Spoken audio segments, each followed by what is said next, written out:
Aqui é o estrado para os teus pés que repousam aqui, onde vivem os mais pobres, mais humildes e perdidos.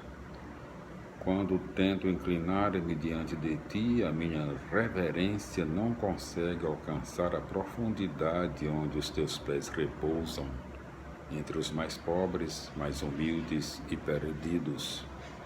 O orgulho nunca pode se aproximar desse lugar onde caminhas com as roupas do miserável entre os mais pobres, mais humildes e perdidos. O meu coração jamais pode encontrar o caminho onde fazes companhia ao que não tem companheiro.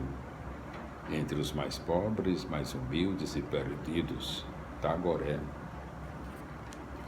Continuaremos a leitura na segunda parte da introdução do livro, da introdução do Antigo Testamento. A Palestina no tempo de Jesus.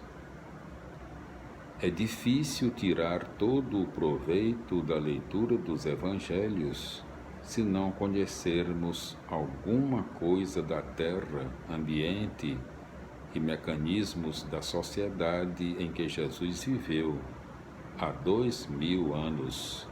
Isso porque a encarnação do Filho de Deus aconteceu em tempo e lugar determinados, dentro de circunstâncias precisas e bem concretas.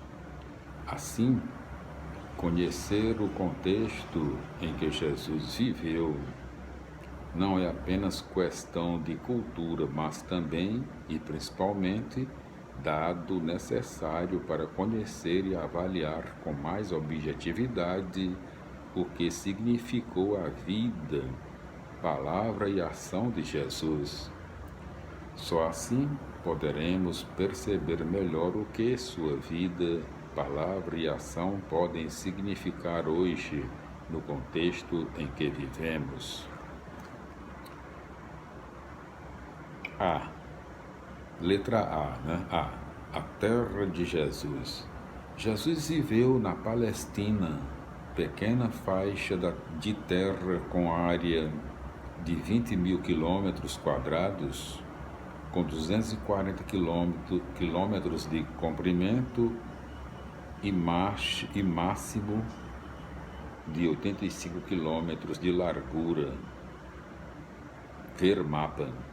Corresponderia aproximadamente à área do estado de Sergipe. Do lado oeste temos o Mar Mediterrâneo, a leste o Rio Jordão. A Palestina é dividida de alto a baixo por uma cadeia de montanhas que muito influi no seu clima.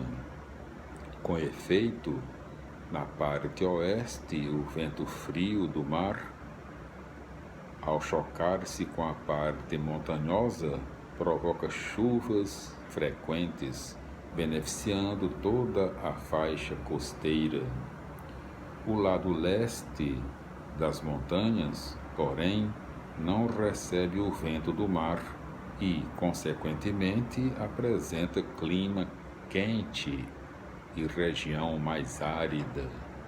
As terras cultiváveis estão na parte norte, na região da Galileia e no vale do Rio Jordão. A região da Judeia é montanhosa e se presta mais como pasto de rebanhos e cultivo de oliveira. A cidade de Jerusalém conta com 50.000 habitantes e está situada no extremo de um planalto a 760 metros acima do nível do mar Mediterrâneo e 1.145 metros acima do nível do Mar Morto. Por ocasião das grandes festas, chega a receber 180.000 peregrinos. Letra B. A sociedade do tempo de Jesus. Toda sociedade humana é formada por pessoas e grupos de pessoas unidas entre si por uma rede complexa de relações econômicas, políticas e ideológicas. Para situarmos a pessoa e a ação de Jesus, é necessário examinar as relações sociais que existiam na sociedade daquele tempo. Número 1. Economia.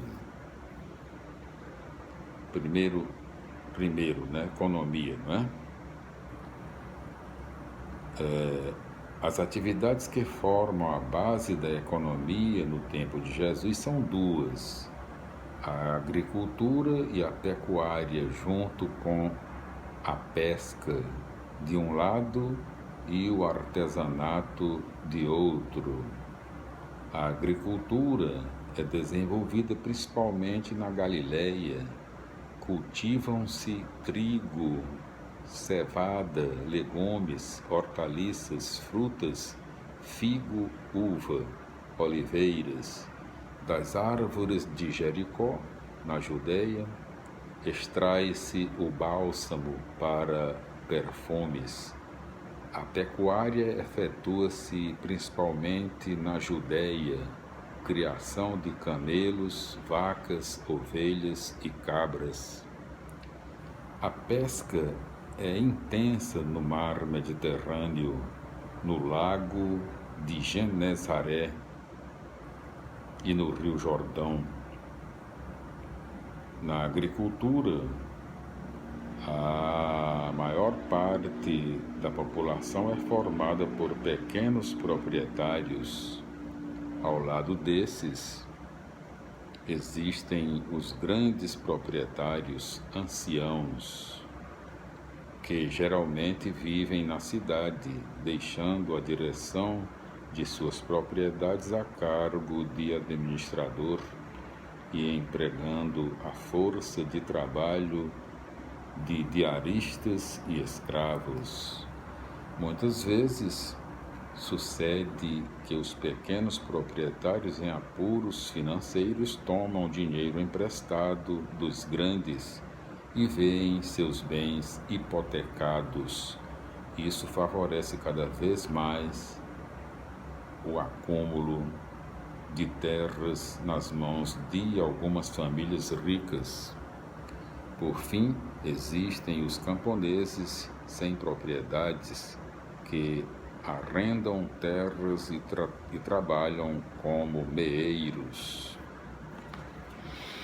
O artesanato desenvolve-se nas aldeias e nas cidades, principalmente em Jerusalém. Os ramos principais dessa atividade são cerâmica, vasilhames e artigos de luxo, trabalho em couro, sapatos, peles curtidas, trabalho em madeira, carpintaria, fiação e tecelagem, aproveitando a lã de carneiros abundantes na Judeia.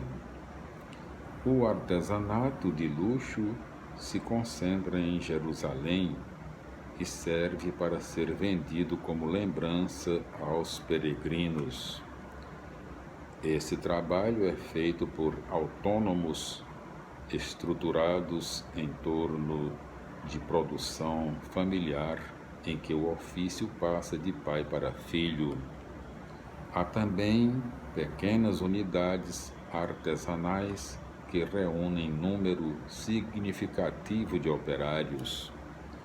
Junto com os trabalhadores do campo, junto com os trabalhadores do campo, esses artesãos formam a mais importante classe trabalhadora da Palestina. Além desses artesãos, há também padeiros, barbeiros, açougueiros, carregadores de água e escravos que trabalham tanto em atividades produtivas como em outros ofícios. A circulação de toda mercadoria produzida tanto na agricultura como no artesanato, forma outra grande atividade econômica, o comércio. Este se desenvolve mais nas cidades e está na mão dos grandes proprietários de terras. Nos povoados, o comércio é reduzido e o sistema é mais de troca. Toda a atividade comercial é controlada por um sistema de impostos.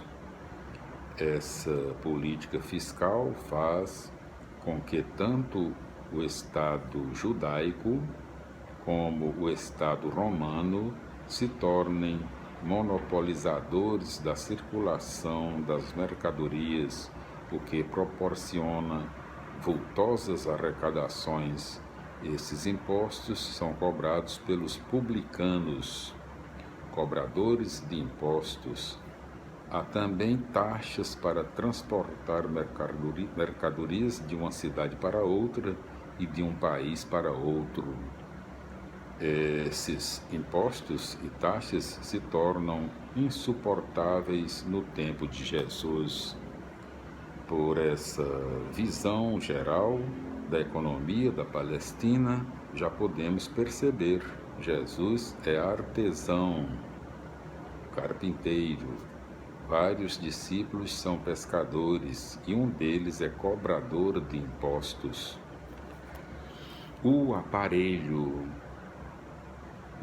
de Estado em Jerusalém exerce forte controle sobre a economia de todo o país. Além de polo de atração da capital nacional, o Estado é o maior empregador. Restauração do templo, construção de palácios, monumentos, aquedutos, muralhas, etc. Nisso tudo, o templo tem papel central.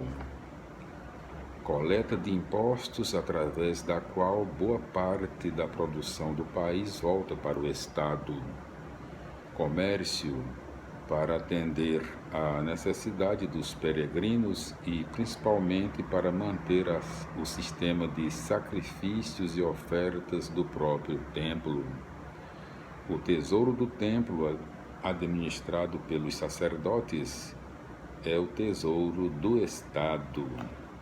Além de toda essa centralização econômica, o templo emprega mão de obra qualificada, principalmente artesãos. Assim, o templo se torna o grande centro de exploração e dominação do povo. Mas a exploração e dominação não se restringem à economia interna, pois a Palestina é colônia do Império Romano. Este também cobra uma série de impostos, o tributo, imposto pessoal e sobre as terras, uma contribuição anual para o sustento dos soldados romanos que ocupam a Palestina e um imposto sobre a compra e venda de todos os produtos. Nós voltaremos no nosso próximo vídeo com a continuação da leitura da introdução do Novo Testamento, na sua terceira parte, já lá na letra B, né? Número 1, número 2, na segunda parte. Primeira parte, economia, segunda parte, política. Nós voltaremos no próximo vídeo. A paz do Senhor. Glória a Deus. Aleluia. Amém.